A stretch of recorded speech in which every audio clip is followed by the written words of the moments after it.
Ayan, what is up Kabaitaan? It's your Kabaitaan Karens Bakarir again. So, nandito naman tayo sa pang 21 na content creator sa The MCC Loop interview ni Kabaitaan Clarence. Episode 20 na tayo ng interview. At kasama ko naman ngayon, walang iba kundi si Kuya Chin Banes, Kayuran Serye. Kumbaga po, itong interview po na to, diba, napapanood ka po lagi, especially po dun sa Kayuran Serye mo na pag-uusapan natin mamaya. Pero, hindi pa po nila alam yung ibang mga bagay tungkol sa'yo. Yun po yung purpose itong interview para mas makilala natin si Kuya Chin Banes. Ayan po, so syempre po, una tigit sa lahat, ano pong totoong pangalan mo, Kuya? Noriel Mendoza. Noriel Quindosa. Bakit po Chin Banes? Pinangalan ko yung Chin Banes. Yung anak ko ay Shane. Ang Palayaw ba? Palayaw. Palayaw ay Chen Chen. Tapos, nung kabataan ako, ay paborito ko si Banes Hu, yung sa F4. Sa F4, yung Bababok. Kaya yung profile mo pa sa Facebook, Bababok mo. Kaya naging Chin Banes. Ayun pala yun. Ayun guys, ito yung profile ni Kuya Chin Banes. Ano po yun? Profile o page? Profile. Ilang followers ka na po ngayon? 5.1. 5.1. Ayan. 3 months lang. 3 months. 3 Ayan months po. So, yun, syempre, bago yung sa pagbablog po, pag-usapan po muna natin, ano yung pinagkakaabalahan ni Kuya Chin Banes sa araw-araw? Sa ngayon wala pa. Noon, kasi nung ako talaga, foreman ako ng mga building, Petromax, tsaka yung sa mga bahay. Foreman talaga ako ng mga bahay, ang ganyan. Tapos, bukod po doon, ano pa po yung mga naging trabaho mo? Lahat-lahat, simula nung nagtrabaho ka po. Nakapagtrabaho ka rin po ba sa kabila? Oo. Dati sa kabila ako, nag-operator ng sa juice, company, sa Food, sa Mikawayan, Bulacan. Sa iba. Gaano katagal ka po doon? Parang 1 year wala ako doon. 1 year. 1 year. Before pandemic pa po yan? Oo, hindi pa. Matagal na yun. Matagal na po. Tapos, pero, dito, tapos, sige po. sumunod ako noon, nag-construction ako. Sa kabila rin po yan? Doon din. Doon ako nakatuto ng pag-mason, pag-carpenter, building, lahat na. Lahat, all around? Oo. Tapos, nung napisa naman ako yung engineer dito, nawagan ako. Kung ano yung trabaho ko doon sa kabila. Ganito na ako ngayon. Lahat ay dala ko na. Kaya yun, yung pinsan ko ng engineer, yun doon ako foreman dito sa Marinduque. Tapos yun na po yung pinagkakaabalahan niyo po talaga. Parang source of income ninyo. Ilan po kayo magkakapatid? Siyam. Wow, siyam lang. Siyam. Siyam. Dito po lahat sa Marinduque yun? Yung apat ay nasa kabila.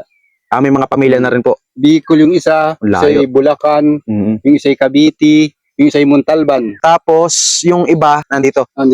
Yung apat nandun sa kabila. Yung dalawa sa Santa Cruz, Kilo, tsaka sa Apo. Ay, yung isa pa rin namatay na dito sa Mugpog. Ay di 8 na lang po kayo ngayon. Pero ano po, pang ilang ka po? Pangalawa sa bunso. Pangalawa sa bunso. Ilang taon ka na po ba ngayon? 42. 42. Ilan pong asawa? Isa lang. Isa lang. Hindi ako lang. Magaling sumagot. Isa lang. Kala ko madudulas. Dalawa. Hindi, isa pong asawa. Ilan po anak? Dalawa. Sa babae at sa lalaki. Yun yung pinakang nyo po. Background. Pag-usapan na po natin. Paano ka naman po napunta sa mundo ng pagbablog? Yun. Kailan pati nag-umpisa? Nag-umpisa ako talaga sa Manila pa ako. Kailan yung isang account ko nawala. Hindi ko nalimutan ko yung password. Hindi ko na mabuksan. Ngayon lang buwan. September ata lang yun. August. Nag-umpisa na yung Kayuran talaga eh. Yung collab ko si Sir Jeff. Si Hazy Rich. Veronica. Siya yung una mong nakakulab po. Oo. Hindi pa yung dati serye, parang nag-ano lang kami. Nag-ano lang random content. Tapos nung pangalawa, di sumunod-sunod na. Ginawa mo ng parang teleserye, may mga part na eh. Yung may aabangan sa mga susunod na mga kabanata, kaya di lumaki ang views. Yun pinagpatuloy ko. Nasasaya ako sa sarili ko, nakikita ko sa cellphone yung sarili ko na, ay, ganun pala. Na parang masaya eh. Yun. May naging ka po, parang idol or inspirasyon na vlogger din. Kaya ka nag-vlog? Wala naman. Wala po. Parang lang talaga, libangan lang dati. Parang trip-trip lang. Hanggang sa yun. Ano po yung mga content na ina-upload ninyo? Mga tungkol saan? Mga Kayuran lang. Isang Kayuran lang. Ano po ba yung Kayuran serye na yan? Ayan, para at least alam din po ng mga viewers natin na hindi pa alam. Kasi maganda yung Kayuran na yan, gawa ng dito sa province. Yung Kayuran talaga. Yung Kayuran na sa mano-mano. Ano pong kwento nun? Kasi yung Kayuran na yan, nung unang panahon, talagang pag hiwalang Kayuran, hindi ka kapag gata ng mga gulay, yung ganyan. Ito, nabibili mo ng gata eh. Kasi, makina na ngayon eh. Ngayon, makina na eh. Ngayon, kaya binalag ko yun para makita ng mga tao, mahilig akong magkayod. Para mabalik ko ba yun sa unang panahon na yung naranasan nila. Ano pong ginagawa mo doon sa video na Kayuran serye? Tungkol saan siya? Skit siya. Oo. Na parang nagsasauli ka po ng Kayuran. Kayuran o nanghihiram. Yun. Tapos, sauli ko, tapos hiramin ko uli. Yun. Tapos saktong may mga birthday yan. Saktong mga birthday di siyempre. Papakainin. Kain ka muna din mamaya ng Kayuran. Yun. Yun na yung Kayuran. Nabubusog. Serye. Ayan po, yun yung mga videos si Kuya Chin Banes, yung Kayuran serye na yun. Pero bago po yung kayo Ranseri, ano pa po yung mga videos mo dati na ina-upload? Nag-upload ako nung nako sa mundo ng gabi, mga gabi. Sari-sari po. Sari-sari, tas mga Parang random content. bayabas. Papunta ko sa mundo, yun ang ina-upload ko. Ano ka po ba? Ang category mo po ay comedy din. Comedy. Mga funny videos. Oh, yes. Ayan. Yung sa'yo po, meron lang specific na ano, parang tema. Yung kayo Ranseri nga po. Ayan. So yun guys, narinig natin, nalaman natin yung background ni Kuya Chin Banes, tapos yung naging kwento naman sa pag-vlog. Ngayon naman po, ano naman po yung mga hobbies mo po? Bukod sa pag-vlog, tsaka sa ginagawa mo po sa araw-araw na hanap buhay, ano yung mga libangan mo pa? Ikaw po ba ay nagpe-painting, ganyan?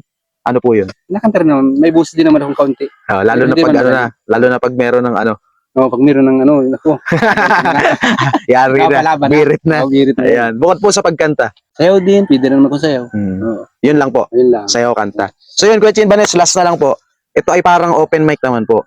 Kumbaga, lahat ng gusto mong batiin, i-shout out, sabihin, bahala ka na po. Sa'yo na yung floor. Ayan. Shoutout po sa mga followers ko dyan. Yun. Sana po i-supportahan nyo ang Kayo Ranserye sa Tindanis. Salamat po. Yun lang po. Maraming salamat. Kumbaga, yun lang po. Ito, i-follow nyo po si Kuya Chin Banes. Ito po yung profile niya. Chin Banes.